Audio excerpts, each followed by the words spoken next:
The air in courtroom 3 of the King County Courthouse in Seattle was thick with tension, and the silence was deafening. The dim light that filtered through the large windows cast a shadow over the dark wooden benches and the cold lectern. Only the hum of the air conditioner and the clicking of the court clerk's fountain pen echoed, like stray sounds trying to stir the thick air that weighed down every corner of the room. I, Emma Carter, 37, sat motionless on the cold wooden chair, my hands gripping the arms so tightly that my nails dug into my flesh, feeling each sharp contraction in my palms. My face was pale, but my eyes were fixed, cold and unyielding. I was not allowed to show any sign of weakness in front of the woman sitting across from me. It was Sophia, my real sister, 4 years older than me. I tied my dark brown hair behind my neck, but the paleness on my face could not be hidden. On the contrary, Sophia exuded an almost arrogant confidence, even in her immobile position. She crossed her arms over her chest, her eyes cold, full of challenge, as if she wanted to penetrate all the layers of defense I had worked so hard to build. The tight-fitting jade green office dress made her haughty appearance stand out even more. I felt the invisible pressure from that gaze pressing down on my chest, making my heart beat so fast that it felt like it was about to jump out of my body. Judge Margaret Thompson's gavel suddenly sounded, strong and decisive, interrupting the chaotic train of thought in my head. She was a middle-aged woman, her silver hair tied in a low bun, wearing silver-rimmed glasses, her eyes sharp but no less experienced. From the high podium, she looked straight at both of us, as if examining every hidden corner of the story that was about to be revealed. "Carter v. Carter," she said, her voice clear and stern, "is an unusual case. The plaintiff, Sophia Carter, is seeking $2,500 per month for emotional distress that she claims has been inflicted by the defendant, her sister Emma Carter, since childhood." She paused, her eyes scanning the file. Although there were initial doubts about the legal basis of this case, given the dubious nature of the past allegations, Sophia has submitted a psychological report from a private physician alleging that Emma has caused lasting harm. That report, while questionable in its veracity and motive, was enough to compel the court to take the case seriously. She paused, then added, half stern, half sarcastic, "I must say, this is a rather bold attempt to turn a family dispute into a predatory lawsuit." Sophia clenched her jaw, her eyes shooting at me with hatred. "Your Honor, this is not simply a family dispute." She suddenly spoke, her voice high and shaky, almost emotional. "These are deep psychological scars that I have carried with me for the rest of my life. Emma has—" "Please remain calm, Ms. Carter. There will be time to present fully." Sophia's lawyer, a tall, smug-looking man, interrupted her calmly, placing a reassuring hand on her arm. Judge Thompson turned her gaze on Sophia, as if weighing her every expression, every breath, to discern what was real and what was fabricated. "We will get to the evidence, ma'am," she said, her voice firm. "But I warn both sides, this court is not the place to settle personal grievances without solid legal basis." I glanced at Karen, my lawyer, a woman in her 40s with short hair and a calm yet firm gaze. She nodded slightly at me, a small gesture but enough to make me feel less lost in the storm. "I can't believe Sophia did that," I whispered, my voice hoarse and caught in my throat. She's insane." Karen Lee placed her hand gently on mine, her eyes full of understanding. "Calm down, Emma. We're prepared. Everything will be fine." Sophia suddenly glanced at me, the corners of her lips curling up into a mocking half-smile. A chill ran down my spine. The look seemed to say, "This is just the beginning. You will pay." As she began to speak, making false accusations about me deliberately ruining her childhood, I felt my blood rush to my head, wanting to jump up and scream that it was all lies, slander woven from twisted jealousy. But Karen's cold gaze held me back, reminding me that this was not the place to lose control. This was a battle that required patience, not a family quarrel. I clenched my fists under the table, took a deep breath, and tried to swallow the anger that was rising in my chest. Sitting in the courtroom, Sophia's eyes were like a sharp knife cutting deep into my mind, causing old memories to suddenly surface, so clearly that I could hear the wind blowing through the maple trees on the porch As if it were all yesterday, I found myself back as 8-year-old Emma, sitting quietly by the window in the quiet colonial house in the suburbs of Seattle. The front yard was still green, the tall maple trees cast cool shadows, and the old wooden swing still sat there, under the trees, like a vestige of something familiar that had passed away. From the outside, the house looked peaceful and cozy, but inside it was always cold in a quiet, nameless way. The piano played from downstairs, soft and proud. Sophia was 12, practicing a complex classical piece. The notes floated up and echoed in the air, as sharp and perfect as she was. I sat huddled on the floor, holding an old sketchbook, scribbling away. Those shaky lines were the only thing I could control in a world that was never mine. Sophia, you played so well. You're my greatest pride. My mother, Laura, called from the living room, warm but also sharp as a needle to the heart. She was a nurse at the local hospital, gentle and caring, but that gentleness seemed reserved for Sophia. The piano stopped. Then the sound of footsteps echoed up the stairs, full of excitement and energy. Sophia swept through my door, her eyes bright and her lips full of pride. Mom says I'm the best player. I'll be performing on the big stage at the end of the year. Her voice rang out as if to emphasize her pride. I nodded, trying to hide the feeling of jealousy that was stirring in my chest.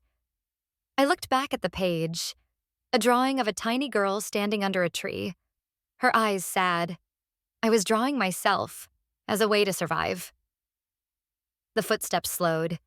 My father, David, appeared in the doorway. A busy software engineer, he spent most of his time on his laptop. He glanced at the drawing, his eyes impassive, like he was looking at an out-of-place ornament. Emma, these drawings again? Dad's voice was tired and reproachful. Why don't you study hard like Sophia? She just won the school math competition. I replied softly, my voice as thin as silk, almost inaudible. I tried my best, Dad. My mother walked in just then, her eyes lingering on the drawing for a second before turning away. Oh, Emma, why don't you go out and play with your friends or help me clean the house? Look at Sophia, she's already studying right after school. None of them saw me, really saw me, or what I was trying to convey through my pen strokes. To them, it was just childish, pointless drawing, a waste of time. I felt a weight on my shoulders. In that house, it was always Sophia.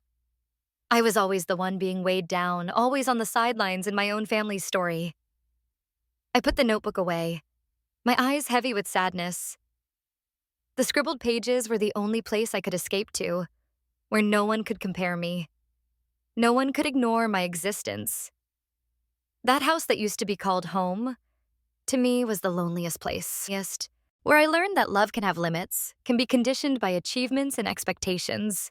Sophia was everything my parents wanted her to be. Smart, disciplined, and brilliant. She was the leader of the dance team, the star of the recitals, the best student in every subject. Her presence was accompanied by praise, attention, and a glow that I could never reach. And me? I was just Emma, the quiet, quirky little sister who lived in a world of her own making. I remember one time I got an A in art. I ran home to tell my mother. She smiled faintly, her eyes unable to hide her absent-mindedness. Good job, honey. But I hope you spend some time on math, right? Then she turned away, looking at Sophia, who was working on a problem on the whiteboard. I quietly folded my drawing. For my mother, art was secondary, a distraction, not a path worth pursuing. I often hid in the corner of my room, reading, drawing, trying to build a world of my own. A place without comparison, without disappointed glances. But the laughter coming from the next room, the words of encouragement, the heated discussions about Sophia's future, which university, which city, which scholarship, still crept into every corner I hid in.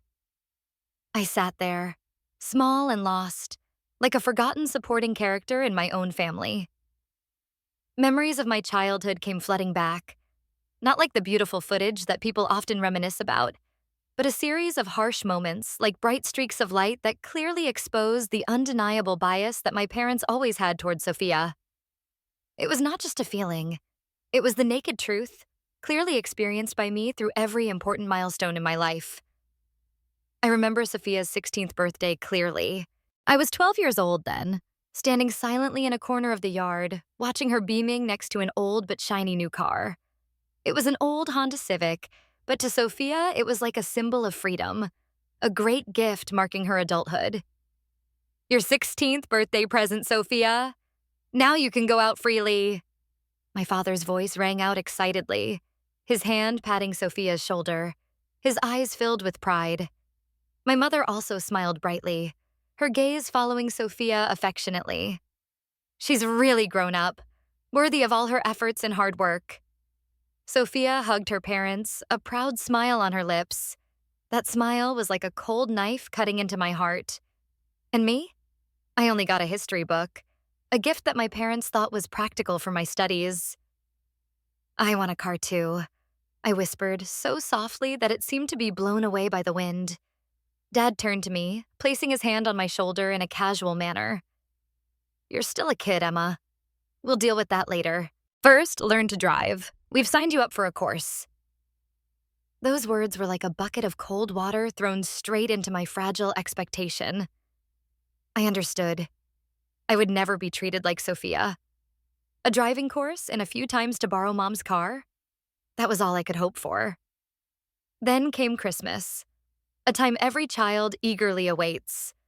But for me, it was always a mirror of the difference. When Sophia was 14, she exclaimed with excitement when she opened her Christmas present. Inside was a new tablet computer. Wow, it's great. Thank you, Mom and Dad. Sophia hugged the gift, her eyes sparkling with joy. My mother explained softly, as if in defense but also not hiding her pride. She needs it for her studies and school projects. Meanwhile, I, 10 years old, carefully unwrapped the gift, my heart pounding with hope. But there were still books, a set of textbooks and some simple clothes. Books again. Always books. I thought to myself, disappointment rising in my chest. Those books, though useful, did not make me feel loved, special like Sophia. Even family vacations, supposed to be bonding occasions, became a stage for implicit favoritism. We always went to places Sophia liked under the pretext of giving her the best chance to thrive. I remember a trip to New York when I was 13 and Sophia was 17. We were sitting in a fancy restaurant, and Sophia was happily talking about the prestigious universities she had visited. This was a great trip. I got to see almost all the schools I wanted to go to. My mother looked at her with pride.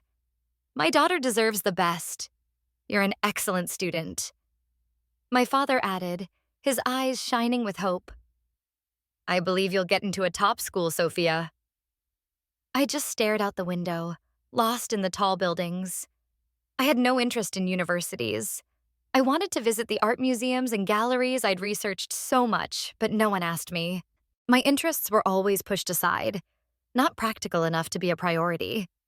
It was always Sophia, her dreams, her plans, her future. I thought, a simmering resentment rising.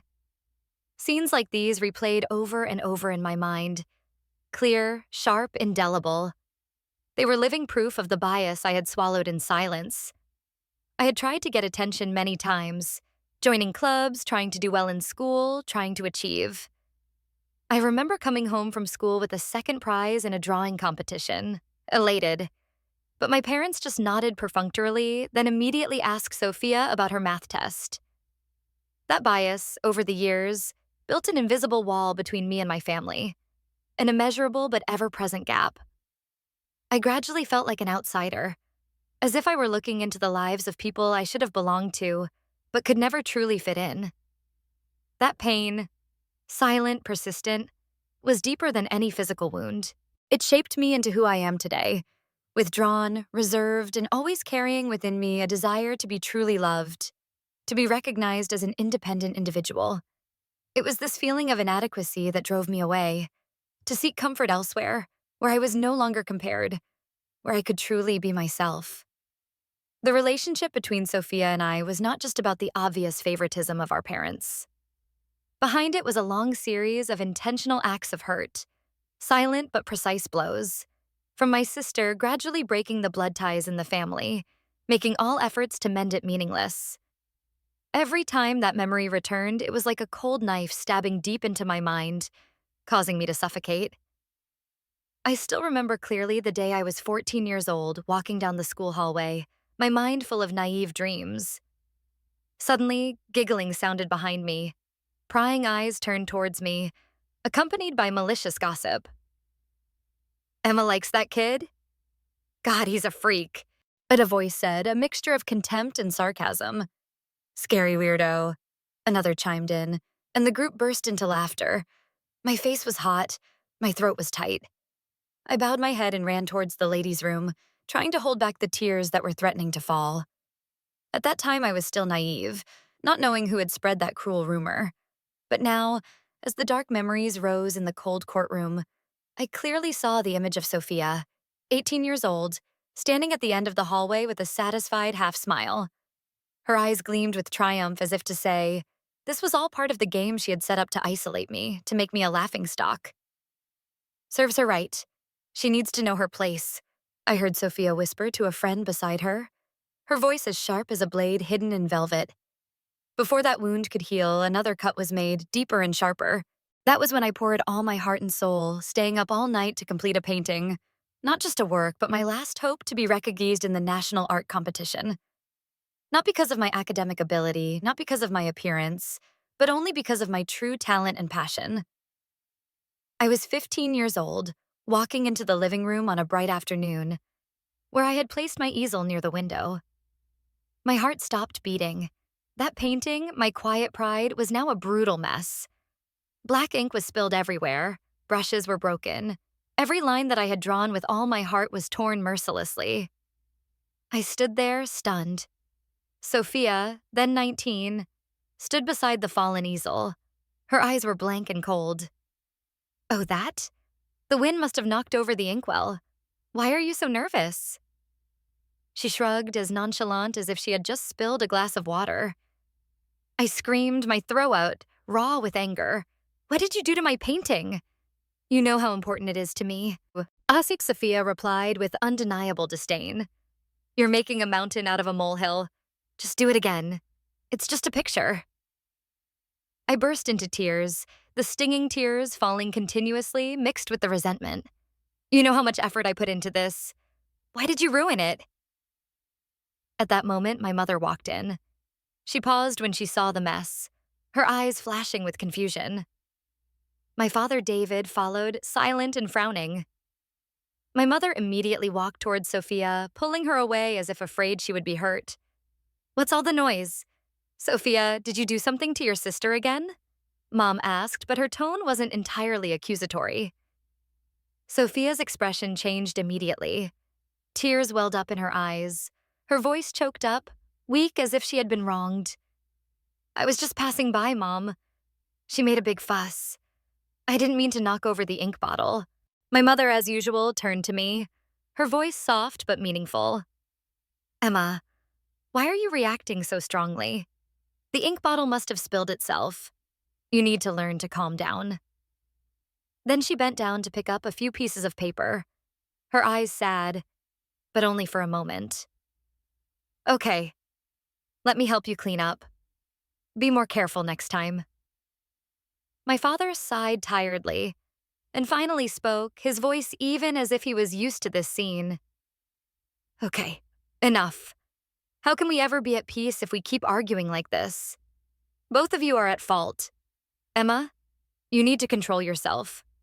Sophia, you should also give in to your sister a little. I stood there, stunned, as if slapped. Betrayal washed over me, not just by Sophia, but by my own parents. I ran to my room, slamming the door behind me, ignoring the calls that echoed after me. Tears welled up uncontrollably, hot and salty, tears of buried resentment, of wordless loneliness. I wished I could disappear, leave the house where I was always seen as a troublemaker, an extra. I wanted to scream, to tear apart Sophia's fake shell, to force my parents to see the truth. But I knew my voice would forever be buried under the false halo they had drawn for her. What Sophia did was more than childish jealousy. It was a deliberate attack, to put me down, to make me believe that I was worthless. And what hurt me the most was that my parents not only failed to protect me, but also believed her lies. They chose to believe the image of meekness that Sophia created, while I gradually became a stranger in my own home. It was those lingering wounds that created a bottomless chasm between Sophia and me, between me and my parents. Deep down, I knew that I had lost their trust, or perhaps I never really had it. And so I turned to another place, another person, the only person who saw me for who I was and loved me unconditionally. That was Ruth. In my stormy and empty world, Ruth appeared as an island of peace, a rare refuge where I could let go of my shell, find comfort, and be myself. She was my father's younger sister, a retired freelance artist who lived quietly in a simple but artistically vibrant little house in Tacoma. Unlike the cold formality of my home, that house was awash in natural sunlight, filled with the scent of oil paints, and so quiet that one could hear the heartbeat of emotions. Paintings of various sizes covered the walls, majestic landscapes, introspective portraits. And a separate room served as a studio, where brushes, paints, easels, and unfinished paintings created a colorful space. It was my paradise, the place where my soul first knew freedom. I had been visiting her since I was 10 years old. Ruth was unlike my parents. She never compared me to Sophia, never forced me to fit into a certain mold. She was simply there, patiently listening, gently accompanying, and sharing my passion for art like a true confidant. I still remember the peaceful afternoons I spent with her, painting together in the sunlit studio. Ruth, with her silver hair, kind eyes, and gentle smile, often wore simple, stained clothes, as if time did not bother her. I, then a little girl, was absorbed in painting a wild flower I had just picked from the garden. "Your painting is beautiful, Emma," she said softly, her eyes clouding over. "You have a wonderful imagination. The way you mix colors is extraordinary." I lit up. The feeling, the first time I was truly acknowledged, making my heart tremble. "Really? My mother told me to focus on my core subjects." She sighed softly, a soft sadness crossing her face. "Everyone has their own journey, Emma. You have an artistic talent. Don't let it sleep. You know, graphic design is an art form too. It can take you places you never imagined." Those words were like a seed that silently sprouted inside me. For the first time, I saw art not just as a hobby, but as a real path. When I was 18, the pressure of choosing a university was on me. My parents still wanted me to study economics, the path that Sophia had taken as a model, but I knew very well that it was not my path. I went to Ruth, as usual, on a windless afternoon, desperate for advice. "I don't know what to study anymore, teacher." "My parents want me to study like Sophia," I confessed, my voice choked up. "What about you?" She looked at me, her eyes firm yet gentle. "What do you want? What makes you feel most alive?" I looked around the room filled with art, then stopped at an unfinished painting on the easel. An urge came over me. "I like graphic design, teacher, but I'm afraid I'm not good enough." She took my hand, a gentle yet firm grip that was an unspoken promise. "You're better than you think, Emma. Follow your passion. Don't let anyone take your dreams away from you. You'll find your way." Those words lit a fire in my heart. I applied to graphic design schools despite the cold stares and disappointed silence from my parents. And then, miraculously, I was accepted into a pretty good local school. When I graduated and started working in the design industry, Ruth was still the first person I thought of when I had something worth sharing, whether it was a small success or a frustrating failure. When I was 25, I visited her again, holding the first project portfolio I had completed and was proud of. "I'm so proud of you, Emma." She smiled, her eyes shining. "You're on the right track. Keep creating, keep moving forward." I squeezed her hand, choking back tears. "It's all thanks to you, Ruth. Without you, I don't know where I would have ended up. You're the only one who understands me." She gently stroked my hair, her eyes gentle and warm. In that moment, I felt safe, like I had returned home after a long and stormy journey. Ruth was not only my aunt, but also my soulmate, my silent advisor, the one who recognized the light in me when no one else bothered to look up. She was the beacon that guided the way in the mist of youth, the gentle hand that lifted me up from the invisible abandonment of my family. My feelings for her were so deep that it was that love and trust that unexpectedly became the fuel for a relentless battle later on. Ruth's death from heart disease was a devastating blow that left me feeling like I could never recover. She was not only my aunt, but also my beacon of light, the only person who listened, understood, and supported me through my darkest days. The small house in Tacoma was now heartbreakingly cold, without the gentle laughter and the faint scent of oleander in the air. I carried a deep void in my heart, a loss that smoldered and could never be filled. A week after the funeral, the Carter family gathered in my living room to hear the will read. The room was heavy and quiet, the ticking of the wall clock cutting through the silence. My parents, David and Laura, sat side by side, their faces tense and confused. Sophia sat across from me, her eyes cold and expectant.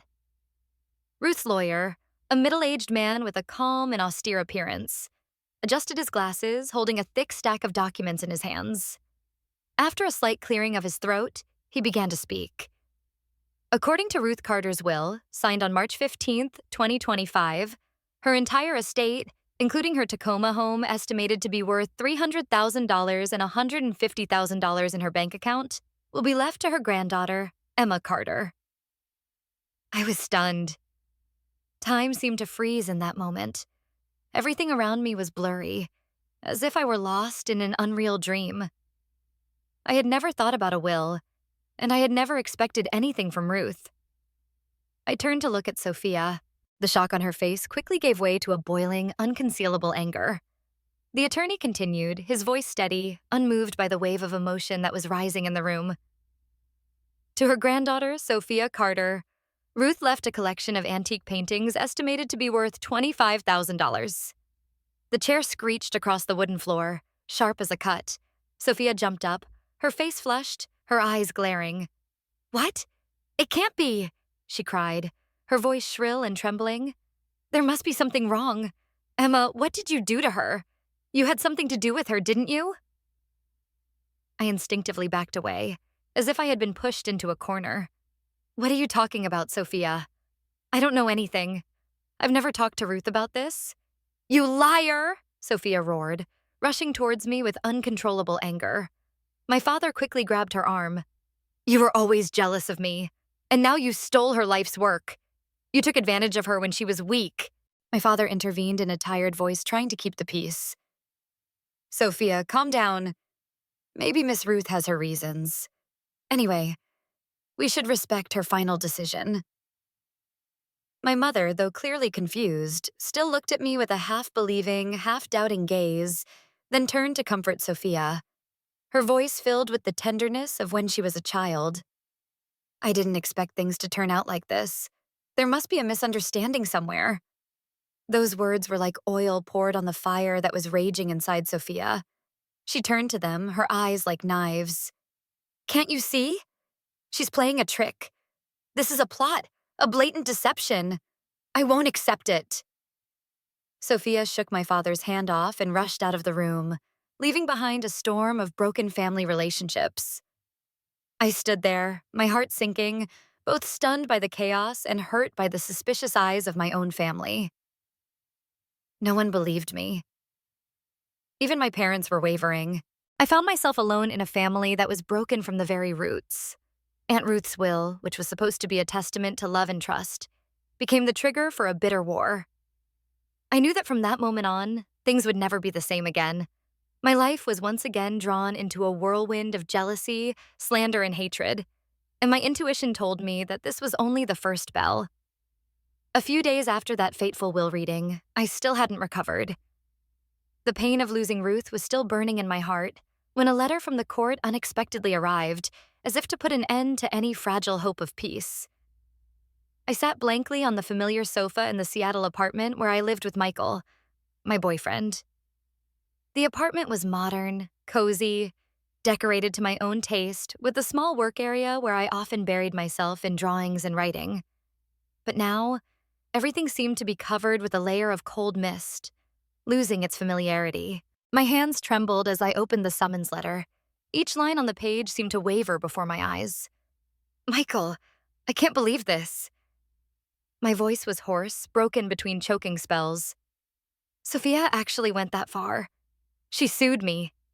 Not only did she demand unreasonable compensation for mental damage, but she also blatantly accused me of manipulating Aunt Ruth to change the will. She was trying to smear me, to make me out to be a fraud who took advantage of the deceased. Michael immediately sat down next to me, squeezing my shoulder with his gentle arm. A quiet, rational man, but never lacking in tact. Calm down, honey. We'll get through this together. I won't leave you alone. I leaned my head on his shoulder, finding comfort in the familiar warmth. But why did she do that? How could she say such terrible things? She accused me of psychologically abusing her since she was little, of being jealous, destructive, yeah, and now manipulating Ruth. How could she make such false accusations? A feeling of helplessness and pain ripped through me. Because she was jealous, Emma. She always was, Michael replied, his eyes calm but serious. The will was just an excuse to express all the bitterness in her heart. But you are not alone. I have heard of Karen Lee, a lawyer who specializes in complex family law cases. She is very good and trustworthy. Michael's words were like a rope pulling me back from the abyss. We couldn't be silent. I couldn't let my honor and Ruth's image be buried by lies. The very next morning, we were at the office of lawyer Karen Lee, a woman in her 40s with short hair, sharp eyes, and a confident and decisive demeanor. Hello, Emma. Michael? I have reviewed Sophia Carter's case, Karen began in a professional, unwavering tone. This is a sensitive case, especially one that involves wills, family relationships, and serious allegations of manipulation of the deceased. I looked straight into her eyes, trying to suppress my emotions. She is making up terrible lies. I need your help to clear up the truth. I want to protect not only myself, but also the reputation of Ruth, the person I love the most.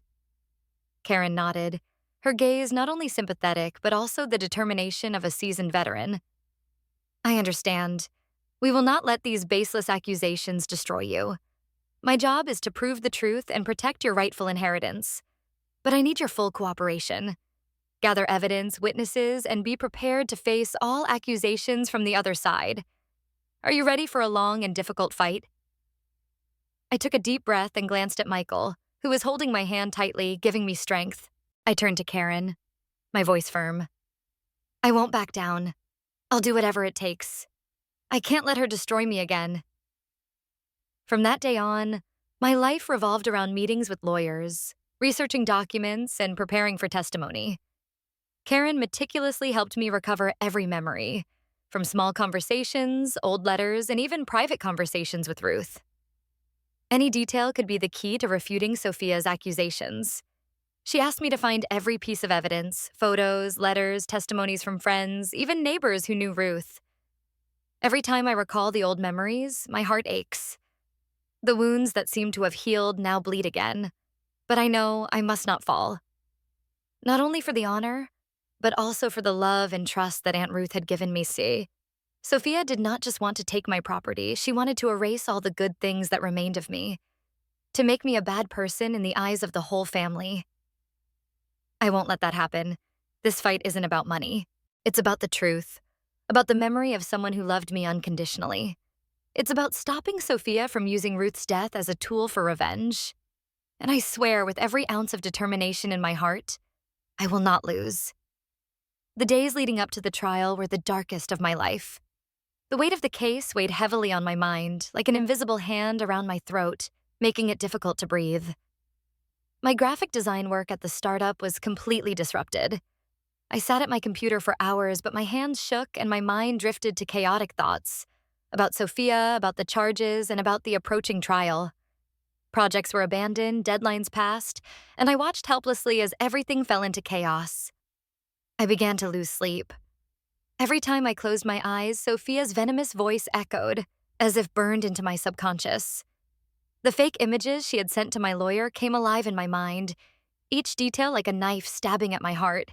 She was twisting the truth, making me look like a distorted version of myself to the world, and worst of all, to the judge. Michael was always there for me, gentle and patient. Every night he made me a cup of hot tea and placed it quietly on my desk. "You're up late again, Emma. You need to get some sleep. Your health is more important than anything," he said, his eyes following me with concern as I continued to stare at the screen. "I can't sleep, Michael," I whispered, my voice tired and hoarse. Every time I close my eyes, I hear her. She sends old letters, doctored pictures, trying to create a false version of me. He placed his hand gently on my shoulder, soothing me. "I know it hurts, but trust Karen. She knows this and won't let Sophia get away with it.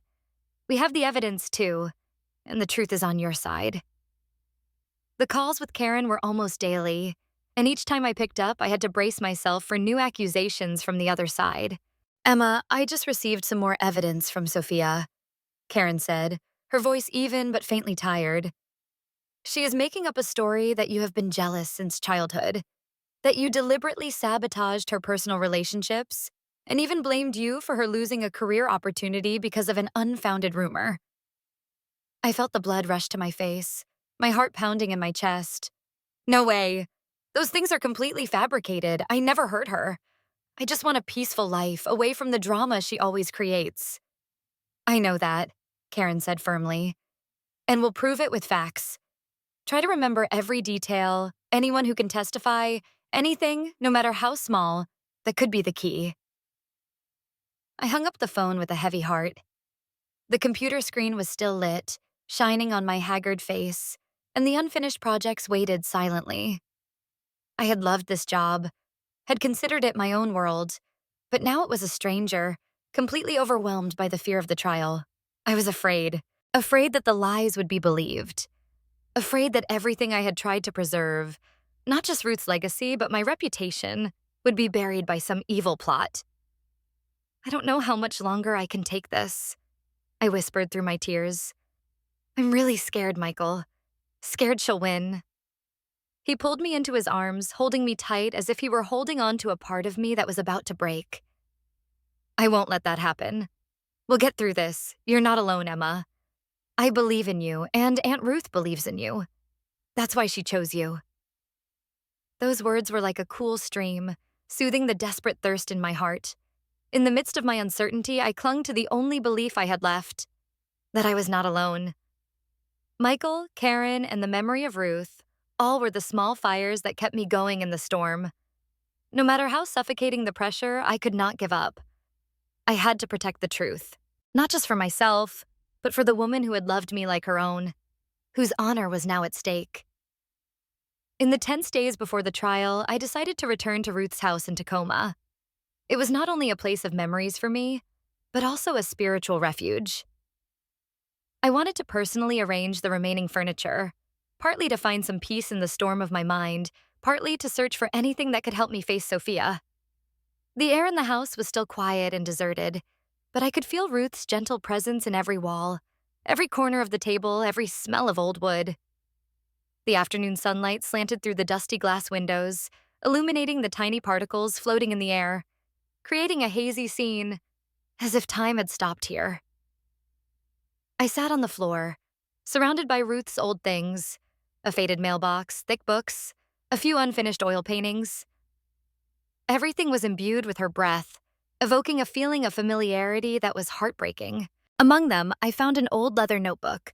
The cover was worn, the spine peeled. It was her diary. Each page had turned a light brown with time, but the handwriting was still slender and neat, as if each word carried a feeling that had never faded.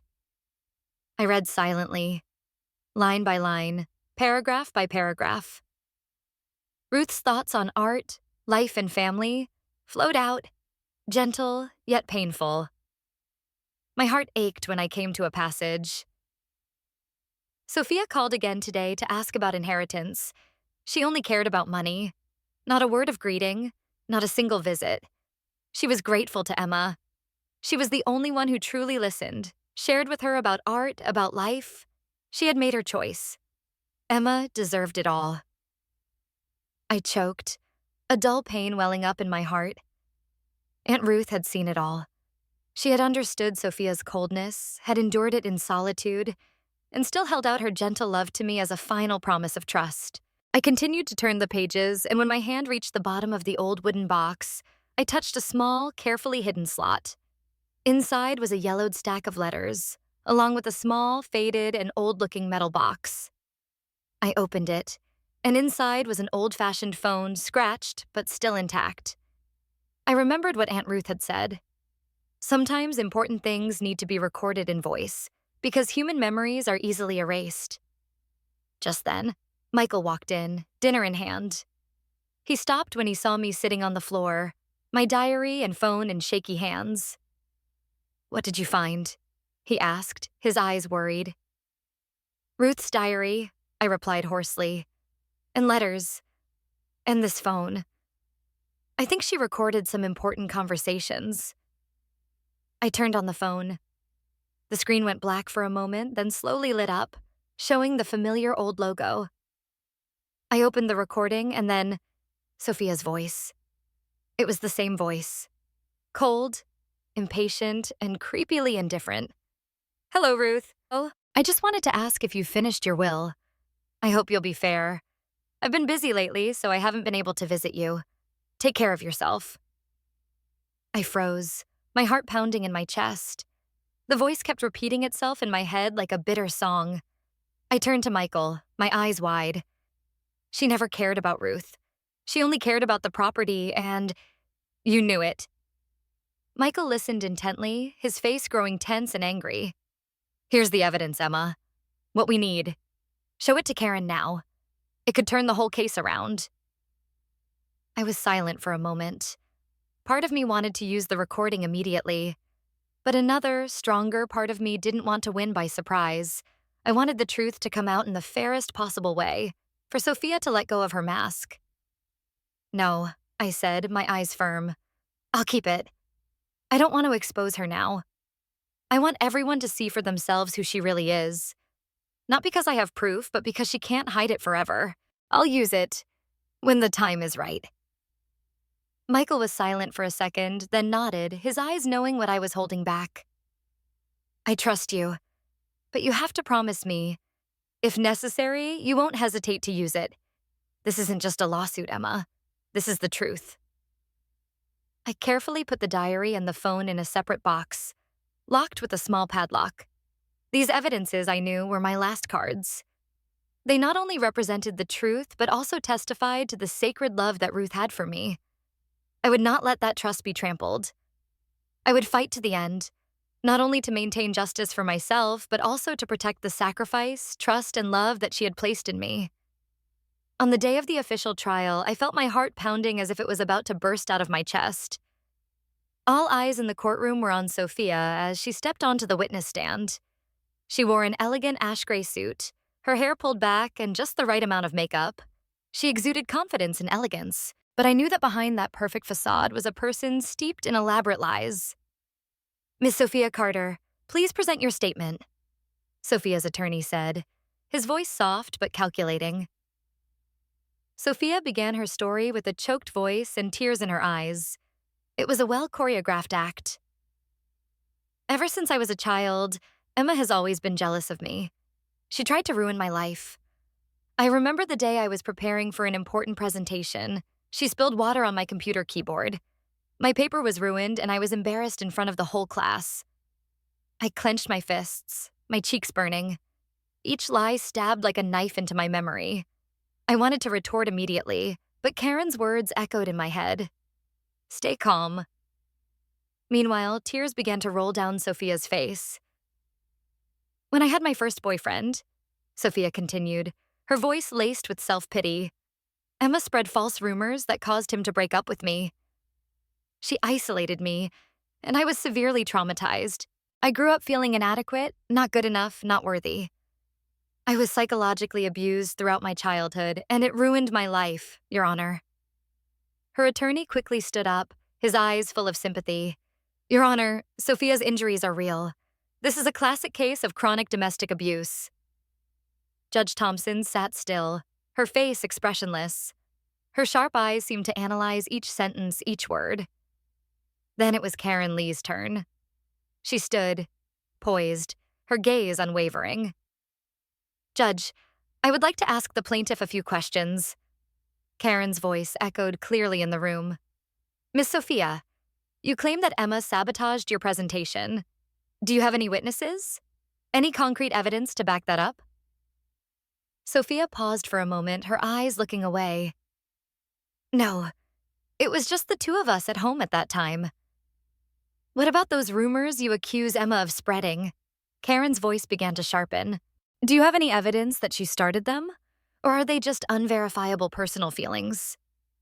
Sophia bowed her head, her voice fading. I just know. After that, he broke up with me. Karen turned to Judge Thompson, her eyes as sharp as knives.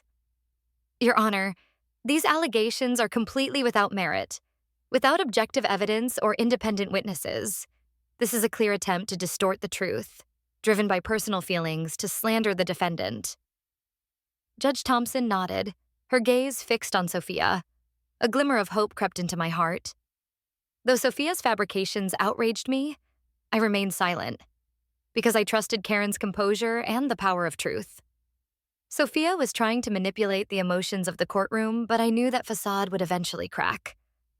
I took a deep breath, trying to keep my breathing even. Her lies still rang in my head like an echo of memories, but I forced myself to stay strong. I had lived under the shadow of these lies for too long. Today, I would not let them rule my life again. I looked out at the audience where Michael was sitting. He smiled softly, his eyes shining with faith, and that alone was enough to give me strength. The air in the courtroom felt stifling as Karen Lee stood, her voice low but firm, announcing the next witness. I knew this moment would be a turning point. My heart pounded in my chest, but not with fear. It was with a surge of hope, strong as a flame lit after so many years of darkness. Your Honor, I would like to bring in the next witness, Ms. Anna Jenkins, Karen said, her voice echoing in the absolute silence of the room. Anna walked up to the podium with a simple appearance. She was a woman of Sophia's generation, dressed simply, her face showing worry, but her eyes shining with determination. Sophia glanced at Anna, her face showing a hint of panic and confusion. Obviously, she had not expected this witness to appear. Karen began the interrogation, her voice calm but firm. Miss Anna, what is your relationship with Miss Sophia Carter? We used to work together, Anna replied, her voice shaking but still clear. We worked together at XYZ Advertising Agency. Have you heard Miss Sophia mention this lawsuit? Karen continued, her eyes following every expression on Anna's face. Anna took a deep breath as if to gather her courage. Yes. One time during lunch break, Miss Sophia bragged to me and a few colleagues that she was going to sue her sister to teach her a lesson for daring to steal Miss Ruth's property. She also said that this was her way of getting back what was rightfully hers, and she wouldn't let Emma have any of it. Sophia jumped up, her face red with anger, her eyes burning. She is slandering me. She is jealous of me. She is making up stories to bring me down. Miss Carter, maintain order. Judge Thompson's voice boomed, echoing throughout the courtroom. If you continue to interrupt witnesses, I will consider you for contempt of court. Sophia was forced to sit down, but her eyes were still fixed on Anna, her gaze filled with anger. Meanwhile, Karen Lee gave a small, fleeting but smug smile. Thank you, Anna, Karen said, turning to the judge. Your Honor, I would like to call our final witness, Dr. Sanjay Patel. Sophia paled. Dr. Patel's presence was something she was completely unprepared for. Dr. Patel stepped up to the podium, looking poised and neatly dressed, his voice calm and carrying the certainty of a man of experience. Hello, Dr. Patel, Karen began. May I confirm that Sophia Carter was a patient of yours, correct? Yes. Miss Sophia came to see me for therapy last year, he replied, his voice soft but no less solemn. In therapy, did she ever mention her relationship with her sister, Emma Carter, and her late Aunt Ruth? Karen asked, her voice laced with meaning. Dr. Patel looked directly at the judge. Yes, Sophia frequently expressed clear jealousy of Emma's relationship with Ruth. She felt neglected, believing that Emma was always the favorite. She said that Ruth trusted and was close to Emma, especially after Ruth died and left the majority of her assets to Emma. However, throughout the entire therapy process, I have not noted any evidence of Emma's psychologically abusive behavior. Sophia's expressions reflect feelings of jealousy and unmet expectations. She has always felt that she must be superior, and Emma's favorability makes her angry, hurt, and even hateful. Dr. Patel's testimony was like a sharp slash through the veil that Sophia had tried so hard to create. Judge Thompson nodded silently, her eyes still cold, taking in every detail. Sophia slumped in her chair, her face as white as a sheet, her gaze dull and unfocused. The arrogance that had been present on her face had evaporated like smoke after a rainstorm. At that moment, Karen looked at me, her eyes meeting mine in a silent whisper. "It's time." I nodded slightly. All the emotions seemed to burst in my chest. Karen walked over to the display table and took out Ruth's old phone. The room froze. Sophia stared at the phone, her eyes filled with panic as if she had just seen a past she had wanted to bury forever. Karen pressed the record button. Sophia's voice rang out, clear, cold, and calculating. "Aunt Ruth, you should leave your assets to me. Emma doesn't deserve it. She can't do anything, she just draws nonsense. I'm the one with a future, the one who deserves to bring honor to the family. You can't leave her everything." Mixed in were indifferent, insensitive words about Aunt Ruth's poor health and how Sophia was too busy to visit. The room fell silent, as if no one dared to breathe. A few murmurs began to rise, but were quickly silenced by Judge Thompson's icy stare. She looked at Sophia with a look of disappointment that was enough to silence the room. Sophia rose again, her hands shaking, pointing at me, her voice screaming in panic. "Fake. She made it up. She manipulated Ruth. She set me up." But no one was listening. Her voice was lost in the dense space, and it was her panicked eyes that gave it all away. I felt a breath of fresh air enter my chest, as if I had escaped a great storm.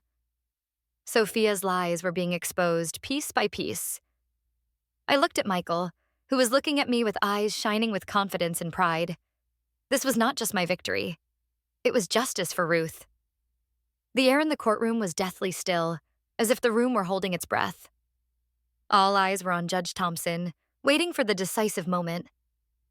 After the weighty testimony from the witnesses, especially Dr. Patel, and the undeniable recording, I knew the scales of justice had tipped in my favor. But the suspense still gripped my chest until the gavel rang out, resounding and irreversible. Judge Thompson cleared her throat. Her gaze swept solemnly over me and Sophia, then looked down at the file in front of her. Her voice was clear and steady in the tense atmosphere. "After reviewing all the evidence and testimony, the court has come to the final conclusion. The lawsuit filed by the plaintiff, Sophia Carter, against the defendant, Emma Carter, for emotional distress and a request to divide the estate of Ruth Carter, is completely without merit. The court finds that the plaintiff's allegations are not only baseless, but also motivated by personal motives, a selfish jealousy." The declaration echoed in my mind like a triumphant song. Each word seemed to release the burden that had been weighing me down for months. My whole body felt so light that it was almost weightless. I looked at Karen Lee and saw that she had also let out a long breath, a satisfied smile on her lips. We had won, a victory not just with reason, but with truth. Sophia's eyes widened, her mouth hanging open as if the world around her had just collapsed. Her face was pale, her lips pressed together, any arrogance she had ever had vanished without a trace. Judge Thompson continued, her voice now stern and cold. "The court also finds that Sophia Carter has deliberately wasted the time and resources of the judicial system with a personal vendetta. Accordingly, Sophia Carter will be ordered to pay the entire legal costs of the defendant, Emma Carter." The gavel struck the table again, decisive, deep, like a final word, like a bell to send off lies. It was not just a legal verdict, but the voice of justice. Straightforward, uncompromising, and impartial. Sophia suddenly stood up, her face twisted with anger and humiliation. She turned to me, her eyes bloodshot and filled with hatred. "You will pay for this, Emma. I swear you will not rest in peace." Didn't back down, my eyes meeting hers, calm, unyielding, and no longer afraid. My voice rang out, clear, steady as a declaration. I've lost, Sophia. I can't hurt you anymore. The truth has won. David and Laura, my parents, sat quietly in the audience. They had been present throughout the trial, but they had remained silent, avoiding both my eyes and Sophia's. When the verdict was announced, I saw my mother let out a soft, choked sob, her hand covering her mouth as if she couldn't believe what had just happened. My father, who had always been calm, now bowed his head, his hands clasped together, shaking. When Sophia turned to look at them, they did not respond with the usual supportive gaze, but with a heavy look of disillusionment. The perfect image she had worked so hard to build had crumbled before their eyes. And they, the ones who had defended her, who had been biased, had now turned their backs. I left the courtroom with a firm step. A sense of freedom welled up in my chest. This long, painful, and heavy battle was finally over. My hand found Michael's, and he squeezed mine gently as if to encourage me. The case might be over, but the wounds in my heart were still there. However, I knew that I had survived a storm, had stood firm against vicious attacks, and had found myself again. Justice had been served, and that was the most precious thing. I was no longer the weak Emma who had been bullied by her sister like in the past. I was Emma, the one who stood up, faced up, and reclaimed her voice, her truth, and her own honor. A year after the fateful trial, a whole new chapter of my life has opened. Light, bright, and hopeful. The wounds in my heart are still there, but they no longer bleed, becoming only a faint memory, giving way to peace and faith that has been kindled from within my heart. As for Sophia, the aftermath of the lawsuit that year hit her life like an irresistible whirlwind. Her once proud reputation at the advertising agency collapsed after the whole truth was revealed. Clients began to doubt not only her abilities, but also her professional ethics. In the end, Sophia was fired without a word of defense. The marriage that she once thought was her last support gradually cracked over time. The husband who had fought alongside her in the lawsuit began to look at her differently, and pressure from public opinion, from his family, and the undeniable truth melted away what was left of that relationship. Close friends also quietly left. No one wanted to be involved with a woman who dared to sue her own sister out of jealousy and greed. Sophia lost everything, not only her career and marriage, but also the honor she had tried to protect at all costs. As for me, I used my inheritance from Aunt Ruth in a meaningful and worthy way. My dream of many years had finally come true. I opened a graphic design studio called Emma Carter Design Studio. The sign hanging in front of the door was designed by me to be minimalistic yet elegant, with the small, bold words, "Where dreams flourish." Not just a studio, it was a space filled with bright light and creative freedom, a place where I could soar with my passion, something Aunt Ruth had always encouraged me to pursue from the very beginning. I also established an art scholarship fund in Aunt Ruth's name for talented young students who lacked opportunities. It was my way of thanking the woman who always believed in me, and also my way of giving hope to souls like me back then.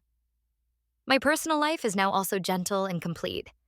Michael is always by my side, a strong shoulder and the greatest source of comfort whenever I am weak. We held a small, warm wedding ceremony with only the presence of family and close friends. In a pure white wedding dress, I smiled happily next to Michael, the man who always held my hand through the storm. We shared a sweet kiss, vowing a bright future together. Finally, I found my true love, peace and value, the things I have always longed for and deserved. It was more than a year after the fateful trial that I heard a few bits and pieces about Sophia through mutual acquaintances. I knew she had lost her job, her marriage was beyond saving, and her spirit had fallen into a deep abyss. Strangely enough, I didn't feel elated or satisfied. Instead, a quiet sadness crept into my heart. There was a time when I had resented her, wished she would pay, but now I just hoped she could find some peace amid the destruction. When her life hit rock bottom, Sophia went to a therapy group. At first, she kept her arrogant, cold exterior as the last remaining layer of armor. But with each therapy session, with the stories shared, that shell gradually cracked. She began to reflect on herself, on her selfishness, on the pain she had caused those who loved her, especially me and Ruth. One evening, while cleaning her small, lonely apartment, Sophia accidentally found an old photo. Ruth smiling, holding the first painting I ever made. She also saw old items from Ruth's house, items that the court had returned after the trial. When she held those seemingly inanimate objects in her hands, memories flooded back, no longer of money or disputes, but of the moments she had lost. Opportunities to listen, to love. For the first time, Sophia felt remorse. Not a superficial emotion, but a deep remorse for the loss she had caused to others and to herself. It was the beginning of a journey of transformation. Slow, painful, but inevitable. Sophia began to understand that only by letting go of jealousy and resentment could she return to her true self, and perhaps find the peace that had quietly left her for so long. One quiet afternoon, while I was sipping my usual cup of coffee at a small cafe near the studio, Sophia suddenly appeared. She looked much more haggard. Her eyes had lost their usual arrogance, replaced by an indefinable sadness. Perhaps a broken heart, or perhaps a sign of a faltering start. A slight contraction ran through my heart. I looked at her, my heart rising with alarm. I didn't know why she had come. A new plot, or simply someone drifting in despair? Emma, can I talk to you for a moment? Sophia's voice was hoarse, hesitant, and fragile, a complete contrast to her usual cocky, sharp demeanor. She stood there, her eyes wavering between guilt and the last shred of pride. A fierce internal struggle. I put down my coffee cup, my eyes never leaving her face. What do you want, Sophia? She took a deep breath, her eyes glistening with tears. I know you will never forgive me, and I understand that. I was wrong, very wrong. I was jealous of you, ever since we were little. I always saw you as the one who stole our parents' attention, and then Aunt Ruth's affection. I was selfish, petty. That lawsuit was the height of blindness. I lost everything with my own hands. Today I just want to say, I am truly sorry. I didn't reply, just looked straight at her. I could feel the sincerity in her words, but my heart still ached with unhealed memories, wounds that had not yet healed before being reopened. The past had broken me. I wanted to believe in her change, but my wariness still smoldered, because I knew the pain of misplaced trust. I saw remorse, but I also understood that forgiveness was a journey. It couldn't be rushed. It couldn't be easy. You have done so much damage, Sophia, I said, my voice low and firm. Not just to me, but to Aunt Ruth. You have swept us all up in a whirlwind of selfishness and resentment. I don't know if I can ever fully forgive you. I understand, Sophia replied, tears falling silently. I don't expect you to forgive me right away. I just want to change. I want to fix what I broke. I want to be a better person, to be a better... I looked out the window where the afternoon sun was spreading like honey across the empty sidewalk. My life had entered a new chapter, peaceful, loving, and complete. Forgiving Sophia would probably be a long road, a challenging process, but I knew that holding on to hatred would only make my heart heavy. I no longer wanted to live with that darkness. I don't know if I can ever forgive you completely, Sophia, I repeated, but I won't close this door forever. We need time, a lot of time. Sophia nodded, her face still streaked with tears, but her eyes were bright, a glimmer of hope. I knew that this could be a new beginning, not just for her, but for me. I had learned to forgive, not just those who had hurt me, but myself for being weak. I knew my worth, and now my voice was clear, proud. No one could silence it again.